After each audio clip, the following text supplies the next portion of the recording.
রাধে রাধে, হরে কৃষ্ণ। শুভ সকাল বন্ধুরা। আজকের ব্লগটি এখান থেকে সকাল থেকে শুরু করছি।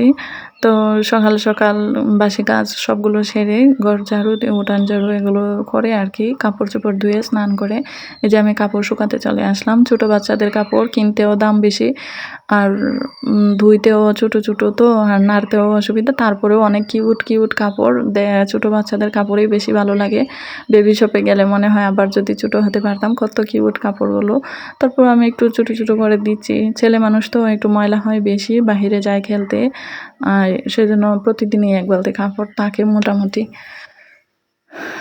তো যাক, কাপড় নাড়ে দেওয়ার পরে এই হচ্ছে বাহিরের লুকটা অনেক সুন্দর। সকালবেলার ভিউটা আমার খুব ভালো লাগে, অনেক ভোর কিন্তু এখনও, তারপরেও দেখা যাচ্ছে মনে হয় তো তারপরে আমি একটু আয়নায় নিজেকে দেখে নিচ্ছিলাম, যেহেতু অন ক্যামেরা ছিল, কখনোই এরকম করে দেখা হয় না নিজেকে।